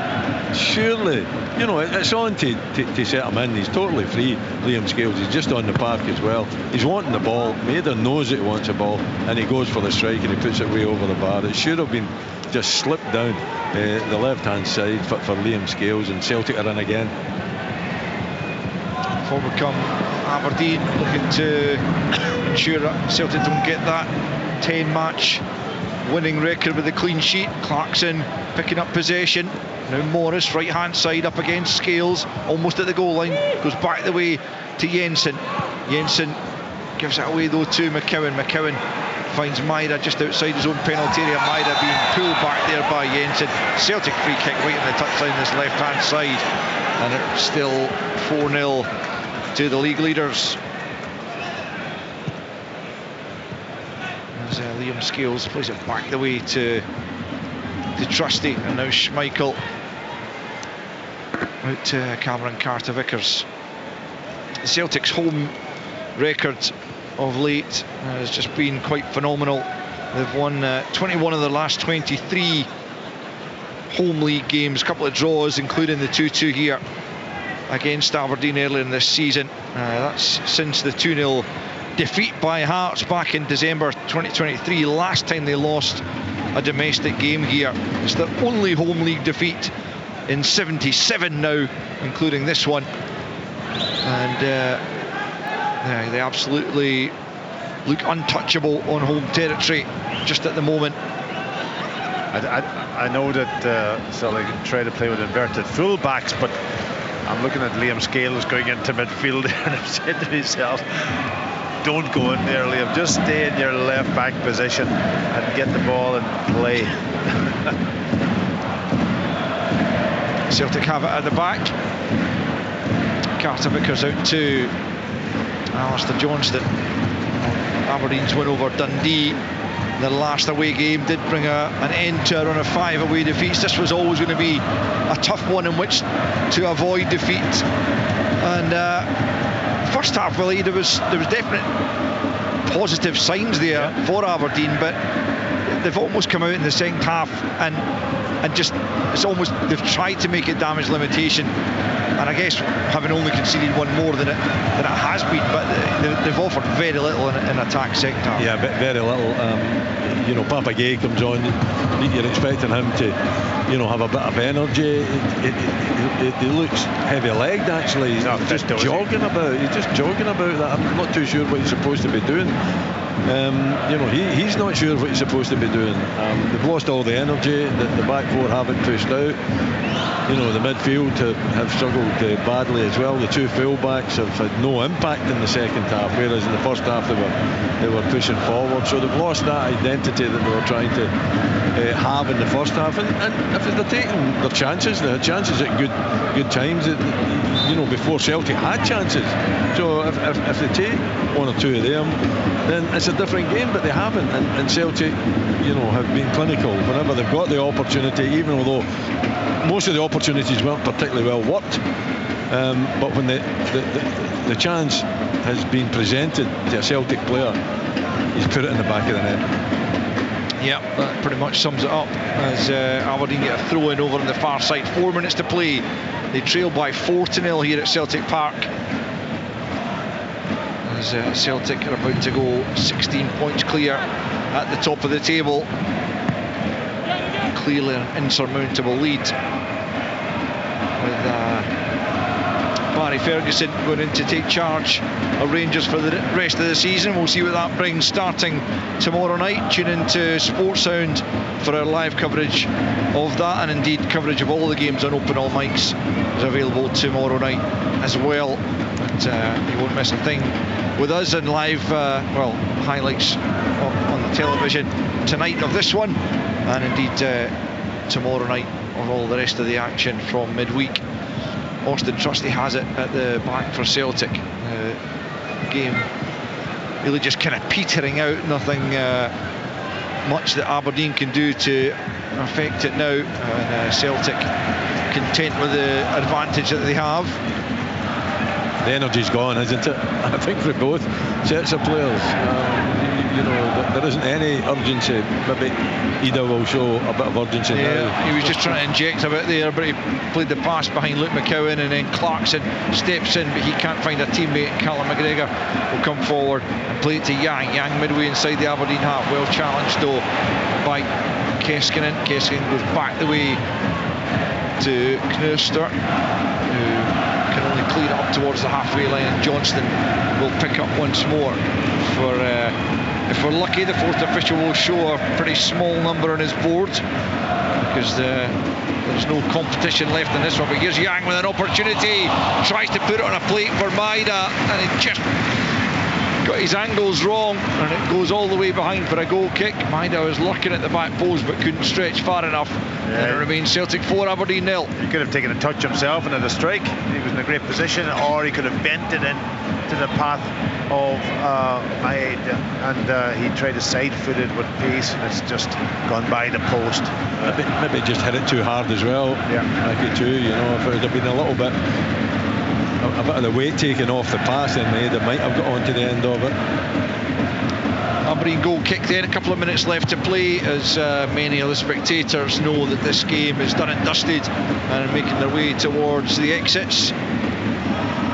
There's Liam Scales trying to get the better of Gaze, done well, plays it infield to McCowan, continues his run down the left flank, but the ball goes infield to Johnston and then out to the right hand side to Yang, who got the fourth goal. Forward it goes to Bonner. Bonner's one side corner kick over on that far side. McCowan will go and take this one, right hand side for Celtic. Bonner making himself available for a short corner. Here it is. Bonner on the left foot, curls it in near post, away by Jensen, high up in the air, nodded down by Yang. Aberdeen get it out of the penalty area and can come forward, and it's Keskinen now finding Boyd. Boyd knocks it forward for Gaze, 1-on-1 here against Austin Trusty. Can he finally get that goal against that Celtic rear guard? It's Shayden Morris trying to take on Liam Scales. He scored to blot Celtic's copybook in the final minutes. Shayden Morris beating Kasper Schmeichel at his near post, almost a carbon copy of Yang's effort at the other end. Kasper Schmeichel will be furious. Well, he's boosted his upright there because he is so annoyed at losing that potential record, you would imagine. Almost the 10 games without having conceded a goal, but Celtic, just in the dying moments, concede to Shayden Morris, who lashes it beyond Kasper Schmeichel to make it Celtic 4, Aberdeen 1. It's on the counter. Fletcher Boyd does extremely well. He puts in Shayden Morris. There's only one movement that Shayden Morris is going to do there, and Liam Scales must know that. Shayden Morris is going to take him to the byline. He's going to want it on his right foot, and he doesn't. He has a little bit of a body movement. Liam Scales goes to his right hand side, leaves a big gap for Morris to take him. It's a tight angle, and then Kasper Schmeichel, he's got to do better. He's got. Do you not think so? I think he's got to do better. Listen, it's gone through tight angle. It's gone through him. We talked about him spreading. Ross Doohan spreading himself for the goal, the fourth goal for Aberdeen. The same applies here. He did kind of spread himself, but I think he got his timing wrong, and it's almost gone through him. Yeah, well, disappointing Not because it affects the result in any shape or form, really, but I think Kasper Schmeichel, above all, will have had his eye on that record of not having conceded in 10 victories here at Celtic Park. Perhaps not, but maybe just professionally annoyed at having conceded a goal at all. He is such a perfectionist. But either way, Aberdeen managing to get themselves on the score sheet through Shayden Morris, which is his 4th goal of the season, just the 2nd in the league, and a mere consolation here at Celtic Park tonight, on a night that Aberdeen, if they'd taken a couple more of their chances, might have made more of a game of it in this second half. But as it was, passing up too many good opportunities and not really causing Celtic any great problems as a result. Here's Johnston, right hand side, plays across, there's 5, and it's Maida once more, getting his 2nd of the night from a matter of inches out. Brilliant ball in from Alistair Johnston, and Maida, the simplest of tasks. The 4-goal advantage is restored for Celtic. It's Celtic 5, Aberdeen 1. Yeah, and listen, it was good play. Getting in behind, and then that ball whipped across, almost about 4 yards out at the near post. I'm just wondering whether Ross Doohan again could have maybe done something to try to cut that out, because once it goes past him, he's got no chance. Possible offside? I don't think he was offside. Looking at it from where he came from. No, I think it's Jensen as well that doesn't know what to do. Jensen's actually in front. Yeah, he's in front of Maeda, and I think he's worried if he makes any contact on that at all, it ends up in the back of the net. Maeda sniffs the chance out. He's good movement at the back post. It's a great ball across the face. So difficult to understand, to defend against.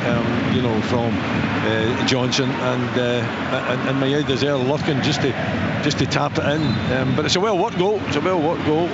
Defensively, I think Jensen maybe could have done a little bit better, but I don't know if he'd have touched that. I think it ends up in the back of the net anyway. Yeah, once again, it's a fabulous ball from Alistair Johnston, just fizzed it across goal. As you say, Willie, it would have been difficult for the defender to manage to get it clear, and Maida... No, I don't think the defender had any chance. My only concern might have been with the goalkeeper maybe just stepping out a little bit and just kind of almost defending that 4 yards where the ball was whipped. Maybe I'm doing him a disservice because you only can see it once, but once it goes past you as a goalkeeper in that situation, you have no chance. 25 for the season now for Maida, and it's 11 in the league. He is Celtic's top scorer in the Premiership now, with those 11 goals, and although he's now playing out on the left flank again with Aramida through the middle, doesn't take away from his deadliness in front of goal this season.